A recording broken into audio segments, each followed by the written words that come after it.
بسم اللہ الرحمن الرحیم۔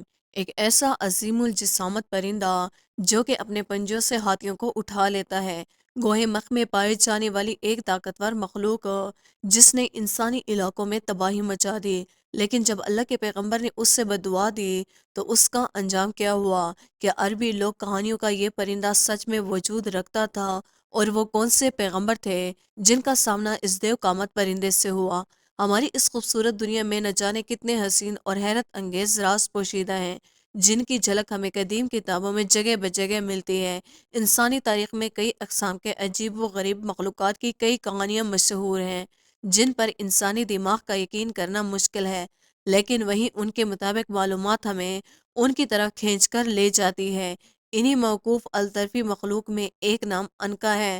انکا قدیم زمانے میں موجود رکھنے والا ایک عجیب و غریب پرندہ ہے۔ اس پرندے کی پرواز بہت دور دراز تک ہوتی تھی۔ کہا جاتا ہے کہ انکا سورج کے قریب ہونے کے مقام پر پایا جاتا تھا، جسامت کے اعتبار سے یہ سب سے بڑا پرندہ تھا، یہاں تک کہ یہ اپنے پنجوں کی مدد سے ہاتھیوں کو اس طرح اٹھا لیتا جیسے چیل چوہے کو اپنے پنجوں سے اٹھا کر لے جاتی ہے۔ کہتے ہیں کہ جب انکا ہوا میں پرواز کرتا ہے تو اس کے پروں سے ایسی آواز نکلتی ہے جیسے بجلی گر رہی ہو یا زور کا سیلاب بہہ رہا ہو۔ یہ پرندہ ہزاروں سال تک زندہ رہتا تھا اور تمام پرندوں میں سب سے زیادہ خوبصورت تھا۔ حضرت ابن عباس رضی اللہ تعالیٰ عنہ بیان کرتے ہیں کہ اللہ سبحانہ و تعالیٰ نے حضرت موسیٰ علیہ السلام کے زمانے میں ایک پرندہ پیدا کیا تھا جس کا نام انکا تھا۔ اس کے دونوں جانب چار بازو تھے اور اس کا چہرہ انسان کی چہرے کی طرح تھا۔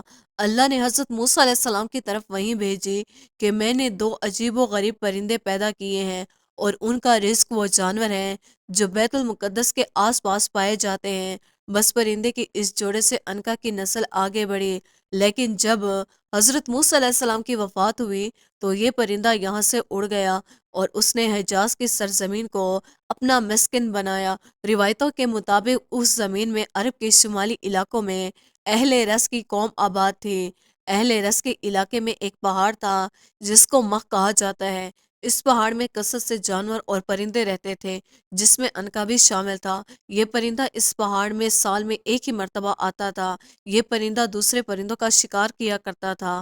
ایک دفعہ انکا کئی مہینوں تک بھوکا رہا کیونکہ اسے کھانے کے لیے کوئی پرندہ نہ مل سکا، لہٰذا یہ پرندہ اپنی بھوک مٹانے کے لیے اہل رس کے علاقے میں آ گیا اور ایک بچے کو اٹھا لیا۔ کچھ دنوں کے بعد وہ دوبارہ ایک لڑکی کو اٹھا کر لے گیا۔ اس زمانے میں اہل رس کی طرح ایک نبی مابعوث کیے گئے تھے جن کا نام حضرت حنظلہ علیہ السلام تھا۔ بس لوگوں نے حضرت حنظلہ سے انکا کی شکایت کی۔ حضرت حنظلہ علیہ السلام نے انکا کے لیے بددعا کی۔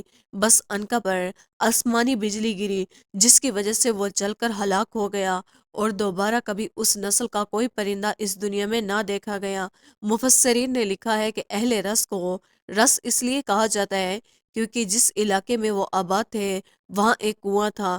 یہ کنواں ان سے پہلے کی قوم یعنی قوم سمود نے کھدوایا تھا۔ اہل رس اس کنویں سے پانی پیتے اور مویشیوں کو سیراب کرتے اور کھیتی باڑی کرتے۔ ان لوگوں کا ایک بادشاہ تھا جو عدل انصاف کرتا تھا اور اچھے کردار اور سیرت کا مالک تھا۔ جب وہ فوت ہو گیا تو وہ لوگ اس پر بہت روئے اور بہت غمگین ہوئے۔ چند دنوں کے بعد شیطان بادشاہ کی شکل میں نمودار ہوا اور کہا کہ میں تو مرا نہیں تھا، میں تو تم سے وقتی طور پر غائب ہوا تھا تاکہ میں دیکھوں کہ تم کیا کرتے ہو۔ اس سے وہ لوگ بہت زیادہ خوش ہوئے کہ شیطان نے ان سے کہا کہ میرے اور اپنے درمیان ایک پردہ لٹکا دے اور یہ بھی کہہ دیا کہ میں کبھی نہیں مروں گا۔ اکثر لوگوں نے اس کی بات کی تصدیق کر دی اور وہ اس کی وجہ سے فتنے میں مبتلا ہو گئے اور اس کی عبادت کرنے لگے۔ پھر اسی وقت اللہ تعالیٰ نے ان کی طرف ایک نبی بھیجا جس نے ان کو خبر دی کہ یہ پردے کے پیچھے تم سے شیطان مخاطب ہوتا ہے۔ اللہ پاک کے نبی نے ان کو اس عبادت سے روکا اور صرف ایک اللہ کی عبادت کا حکم دیا جس کا کوئی شریک نہیں۔ امام سہیلی رحمۃ اللہ علیہ نے فرمایا کہ ان کے نبی حنظلہ علیہ السلام پر نیند کی حالت میں وحی کی جاتی تھی۔ انہوں نے ان پر حملہ کیا اور ان کو قتل کر کے کنویں میں پھینک دیا۔ اب اس کا پانی بہت نیچے چلا گیا اور وہ پیاسے ہو گئے اور ان کے درخت پھلوں سمیت خشک ہو گئے، گھر ویران ہو گئے، وحشت چھا گئی اور جمعیت پارا پارا ہو گئی اور سب کے سب تباہ برباد ہو گئے، اور ان کے گھروں میں جنگلی جانوروں اور جنات نے ڈیرے ڈال دیے۔ ان میں صرف جنوں بھوتوں کا شور اور شیر کی جنداڑ اور بچھو کا غرمہ رہ گیا۔ ابن جریر رحمۃ اللہ علیہ نے محمد بن عرضی سے بیان کیا ہے کہ رسول خدا صلی اللہ علیہ وآلہ وسلم نے فرمایا، قیامت کے دن لوگوں میں سب سے پہلے سیاہ فام قوم غلام جنت میں جائے گی۔ اسی وجہ سے اللہ تعالیٰ نے ایک بستی کی طرف ایک نبی بھیجا، تو ان بستی والوں میں سے صرف ایک آدمی سیاہ فام غلام ایمان لے آیا۔ پھر ان لوگوں نے اپنے نبی پر ظلم کیا اور ایک کنواں کھود کر اس کو پھینک دیا اور ایک بھاری پتھر کے ساتھ اس کا منہ بند کر دیا۔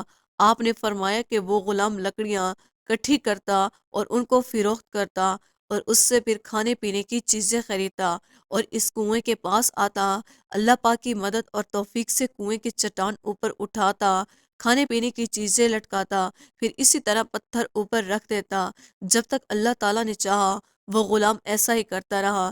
اسی طرح ایک دن لکڑی اکٹھی کی اور ان کو اٹھانے ہی لگا تھا کہ اس سے نیند نے آ لیا اور وہ وہیں سو گیا۔ اللہ کے حکم سے 7 سال تک سویا رہا، پھر وہ اٹھا، انگڑائی لے کر پہلو بدل کر پھر لیٹ گیا۔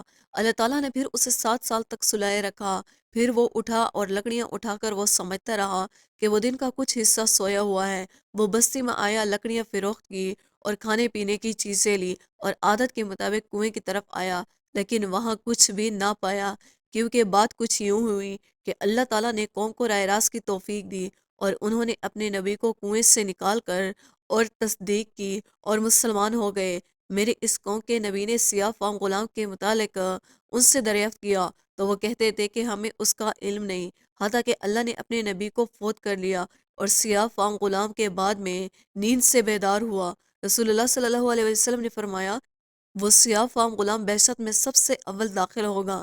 یہ حدیث سے مرسل ہے اور تفصیل کلام کے متعلق امکان ہے کہ یہ محمد بن کعب عارضی کا پھر اپنے جریر رحمۃ اللہ علیہ نے اس کی بھی تردید کی ہے، اور یہ لوگ اصحاب نسل نہیں ہیں جن کا تذکرہ قرآن مجید میں آیا ہے، کیونکہ اصحاب رسول کے متعلق قرآن مجید میں یہ بتایا گئے ہے کہ وہ مکمل طور پر ہلاک کر دیے گئے تھے، جبکہ یہ لوگ تو ایماندار بن گئے تھے۔